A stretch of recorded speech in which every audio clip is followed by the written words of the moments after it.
মা জলদি নাস্তা দাও, আজকে অফিসে তাড়াতাড়ি যেতে হবে। নতুন এমডি জয়েন করছে। আর কালকে রোহান স্যার বলেছে নতুন এমডি নাকি অনেক রাগী। মা তুই টেবিলে বস, আমি এখুনি নাস্তা নিয়ে আসছি। আচ্ছা।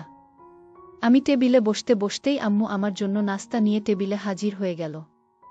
আম্মু আমার প্লেটে পরোটা আর ডিম দিয়ে বলল, মা এই নে ধর, সব খেয়ে যাবি কিন্তু। প্রতিদিন তো অর্ধেক খেয়েই চলে যাস। মা আজকে তো আরও তাড়াতাড়ি যেতে হবে। নতুন এমডি আসবে আর আমি তার পিএ। আমি তাড়াতাড়ি না গেলে কি করে হবে? খেতে খেতে। মা তাই বলে কি না খেয়ে যেতে হবে নাকি? আর দিন দিন নিজের চেহারা আর শরীরের যা অবস্থা বানাচ্ছিস, কিছুদিন পর তোকে চোখেও দেখা যাবে না। আহা মা, আমি স্লিম না থাকলে কাজ করব কিভাবে? আর মোটা হয়ে গেলে তো ছেলেরা আমার দিকে তাকাবে না। আর আমার দিকে না তাকালে তো ছেলেরা ক্রাসও খাবে না। তখন আমার কি হবে? কান্নার ভাব করে। মা হয়েছে, আর ঢং করতে হবে না।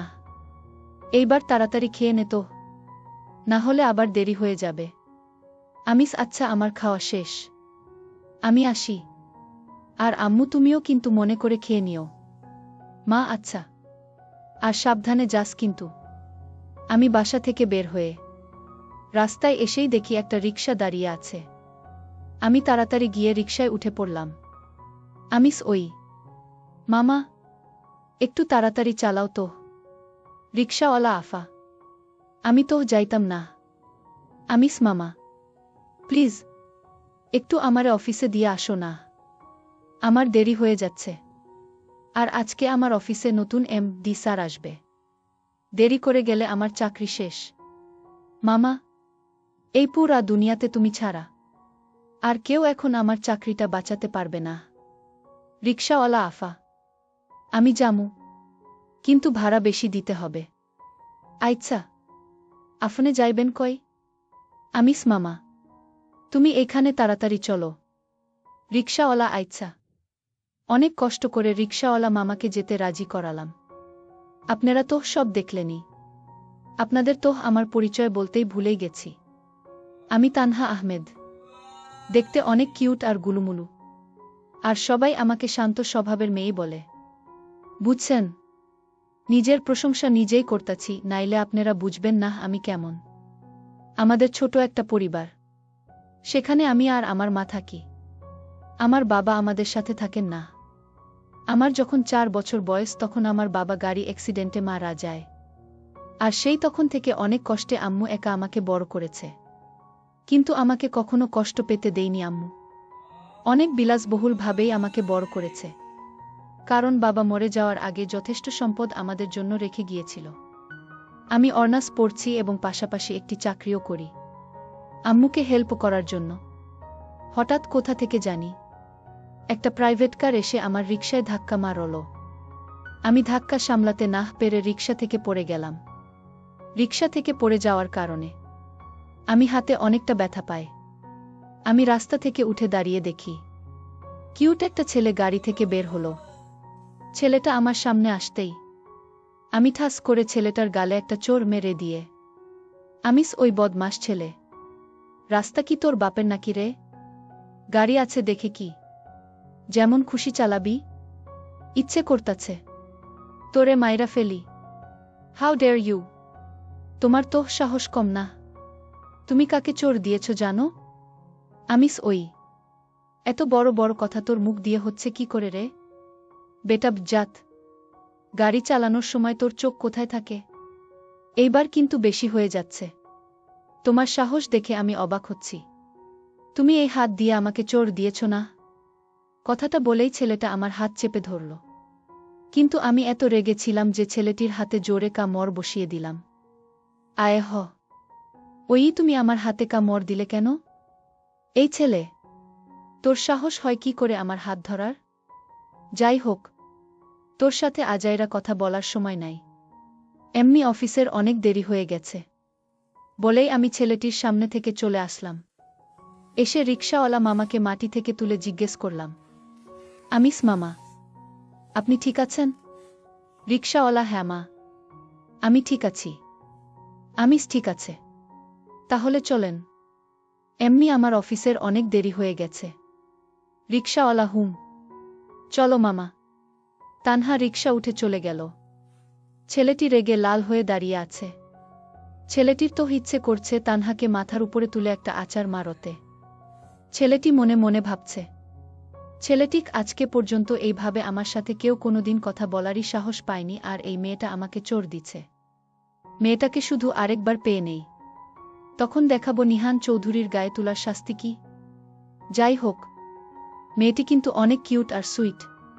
এইসব ভেবে নিহানও গাড়িতে উঠে চলে গেল। আমি উফ, ওই বজ্জাত ছেলেটার জন্য অফিসে যেতে অনেক লেট হয়ে যাচ্ছে। আজকে নতুন এম.ডি. স্যার আসলো, আর আমি তার পি.এ হয়ে প্রথম দিনই লেট। এইসব ভাবতে ভাবতে অফিসে পৌঁছে গেলাম। অফিসে ঢুকে দেখি সবাই ফুলের তোড়া নিয়ে দাঁড়িয়ে আছে, নতুন এম.ডি. স্যারকে স্বাগতম জানানোর জন্য।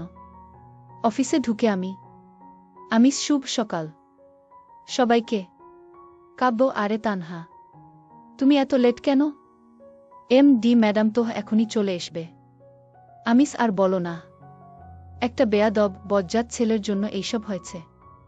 রিকশা দিয়ে আমি কত সুন্দর আসছিলাম, একটা ছেলে কোথা থেকে জানি গাড়ি নিয়ে এসে আমার রিকশার লাগিয়ে দিচ্ছে। কাব্য, কি বলো? তুমি ব্যথা পেয়েছ?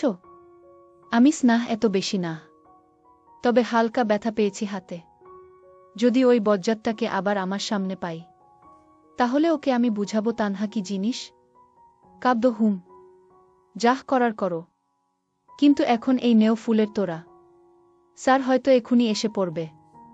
আমি কাব্যের হাত থেকে ফুলের তোড়া নিয়ে আবার কাব্যকে বললাম, আমি আচ্ছা। স্যারের নাম কি? কাব্য। কাব্য, কি হো, তুমি এখনো স্যারের নামই জানো না? আমি এত অবাক হয়ে বলার কি আছে? যদি জানতাম তাহলে কি আর তোমাকে জিজ্ঞেস করতাম? কাব্য, স্যারের নাম নিহান চৌধুরী। ইংল্যান্ড থেকে পড়াশোনা শেষ করে এসেছে। শুনেছি স্যার নাকি অনেক কিউট আর স্মার্ট, কিন্তু সমস্যাটা হলো উনি নাকি অনেক রাগী। যদি বেশি রাগী হয়, তাহলে তো তুমি শেষ। আমিস, কেন? আমি শেষ কেন? কাব্য, কারণ স্যার তো তোমাকে জ্বালিয়ে শেষ করে দিবে। জানো, আমার এইসব ভেবেই তোমার জন্য অনেক কষ্ট হচ্ছে। আমিস, হয়েছে তোমার, আমাকে নিয়ে এত ভাবতে হবে না। স্যারকে তো আমি জ্বালিয়ে শেষ করে দিব। স্যার তো জানে না এই তানহা কি জিনিস। কাব্য, হুম, ওই দেখো স্যার চলে এসেছে, চলো আমরা ওইদিকে যাই। আমি, হুম, চলো। সবাই নতুন এম.ডি. স্যারকে ফুল দিয়ে স্বাগতম জানাচ্ছে। আমি স্যারের সামনে এসে দাঁড়িয়ে তাকে স্বাগতম জানাতে যাব। তার আগে আমি স্যারের চেহারা দেখে বর্ষর শকট খেলাম। স্যারকে দেখে আমার মুখ দিয়ে কোনো কথা বের হচ্ছে না। তারপরেও আমি মনের ভিতরে অনেক সাহস জোগাড় করে স্যারকে বললাম, আমিস, ওয়েলকাম স্যার। স্যার কেন কথা না বলে আমার হাত থেকে ফুলের তোড়াটা নিয়ে নিল। একে একে সবার হাত থেকে ফুলের তোড়া নিয়ে যাবার সময় আমাকে বলে গেল, নিহান, এই যে মিস, আপনি একটু আমার কেবিনে আসুন। বলেই স্যার চলে গেল। আর আমি দাঁড়িয়ে ভয়ে কাঁপছি আর ভাবছি, তানহা, হায় আল্লাহ, এখন আমার কি হবে? ওই বেয়াদব ছেলেটাই দেখি স্যার হয়ে গেল। এখন তো আমার উপরে ওই থাপ্পড় দেওয়ার প্রতিশোধ নিবেই। আল্লাহ, তুমি আমাকে বাঁচাও।